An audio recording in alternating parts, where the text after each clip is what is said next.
Okay, so for the next part of our session here, what I want to do is I get to introduce another great friend from the MIT community and from our sustainability alumni community, Ryan McPherson.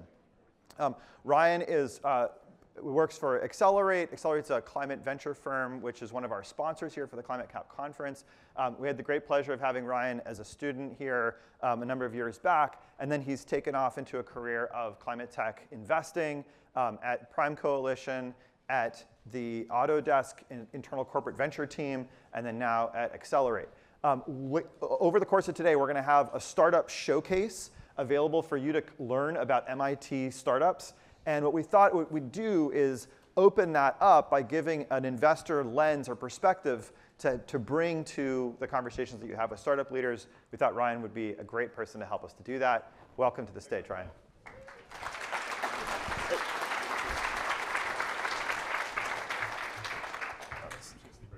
Okay, cool. Thanks, Jason. Thanks, Katie. One more round of applause for the both of them. I thought that was a great session this morning.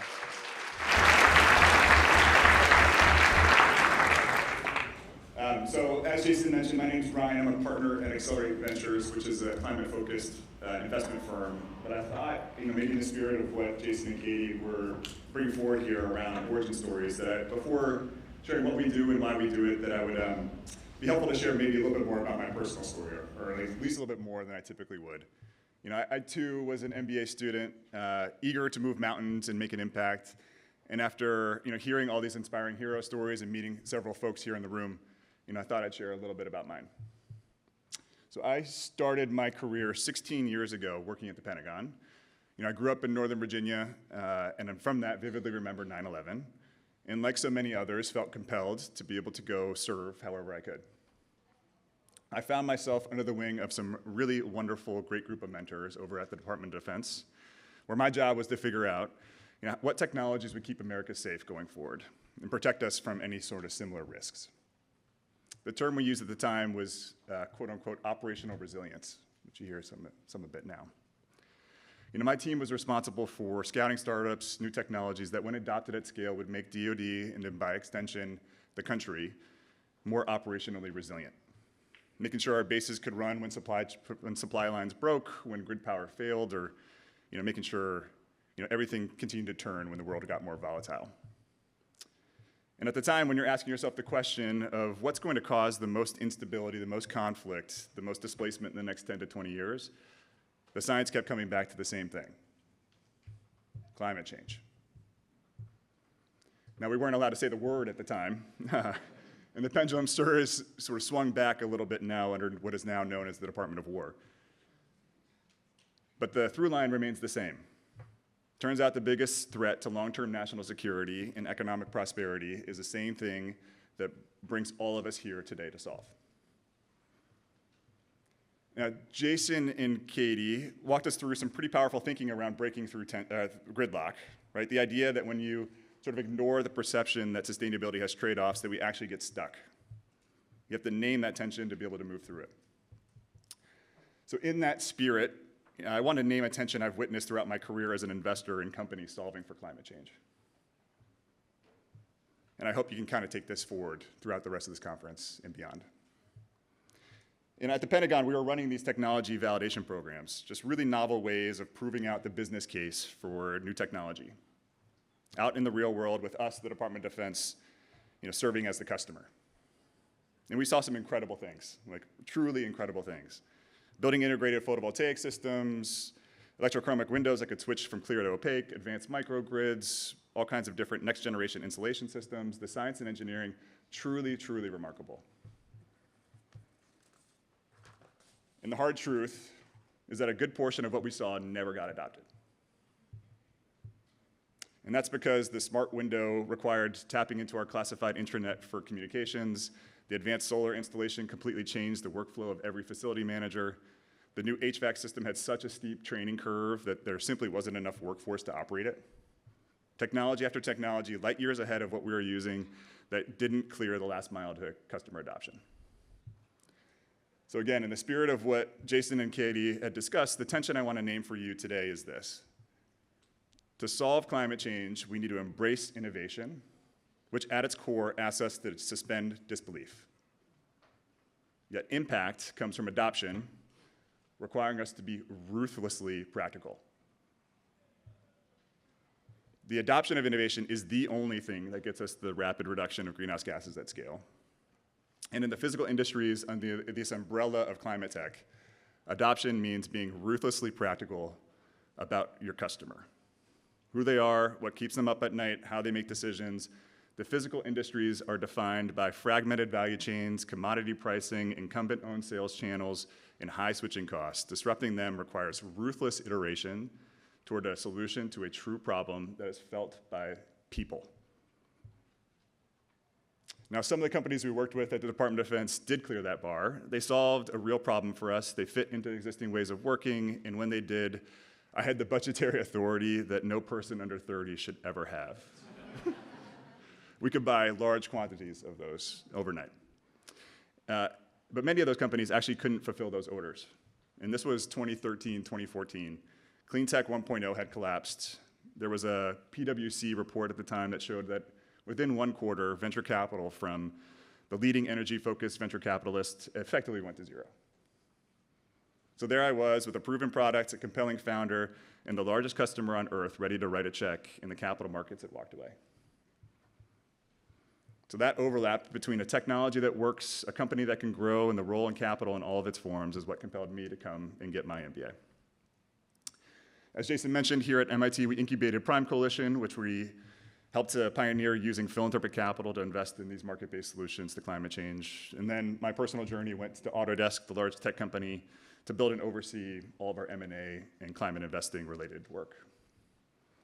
And so in those years, I just had the fortunate opportunity to be able to partner with some of the founding teams of companies like Fervo Energy, Heirloom Carbon, Form Energy, Avalanche, Lilac Solutions, Encycle, and dozens more. And the pattern was always the same. The companies that broke through, the ones that went from promising to market leader, weren't the ones with the most elegant science. They were the ones that found a customer whose problem was so acute that the sale pulled itself forward. I remember sitting with a founding team that had spent 3 years perfecting the chemistry behind their battery storage solution, and they were stuck, right? Growth had flatlined. They had did something that felt almost beneath them. They spent a month embedded with their first 5 customers on the factory floor, watching how the product was actually being used. Within 60 days, they'd redesigned the form factor, cut the integration time in half, and their pipeline then just exploded. The science didn't change one bit. The relationship to their customer and their customer's problem did change.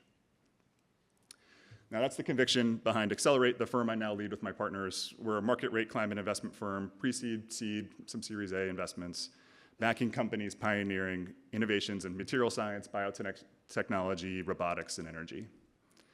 That tension between innovation and adoption is truly kind of our own operating system.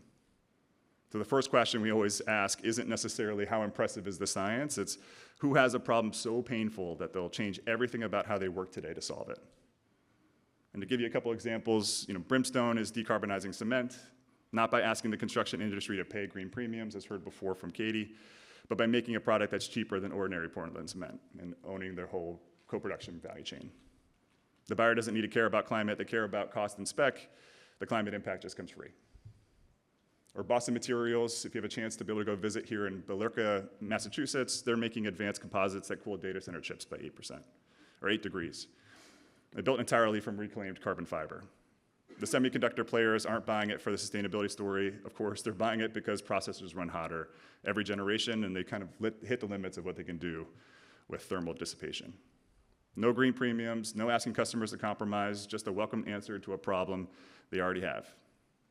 And that's what I think ruthlessly practical looks like on a path to impact at scale. I know what the current moment looks like from the outside. Funding is down, policy feels uncertain. You might look at this and rightfully think climate tech is in retreat. I'd, however, argue as an investor, this is one of the most exciting times to be investing in building companies that solve climate change. And it gets back to this tension we're talking about. When capital was abundant in this space from 2020, 2019 to 2023, This comes from the zero interest rate period and what is now going to be known as ClimateCAP 2.0. It was easy to defer these hard questions. You could raise a big round of just based on lab results without ever having spoken to a customer. You could build for years before testing whether someone would actually go buy what you made. Abundant capital made it easy to be innovative and really, really hard to be practical. It widened that very gap between invention and adoption. The world of scarcity has since closed it.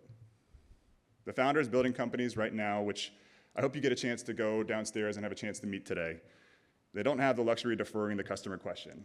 They're proving demand before they scale. They're holding both sides of that tension, breakthrough innovation and commercial discipline, because the market requires it.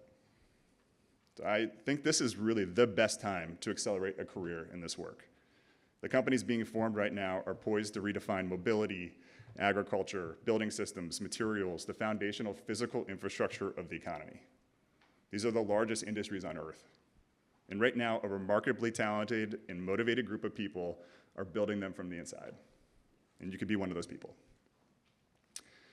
So when you walk the startup showcase today, ask the founders this ruthlessly practical question: who is your customer, and why do they buy this even if they didn't care about climate change? And when they answer that question, you'll know you're looking at something truly on a path to impact. Some of our portfolio companies from Accelerate will be here, and they're hiring, looking for exactly the kind of people in this room. If you want to be employee 15 to 50 to 100 on a company that's remaking an entire industry, go find them. And if you find your energy in investing in building companies alongside founders from day one, that's what we do over at Accelerate. So please come find me. You know, I was in your seats a decade ago, wondering if there's a path to a purpose-driven career in climate, capital, and technology. There's a wonderful, wonderful path. But the companies of consequence don't just need believers, they need builders. So just go do both. Thank you.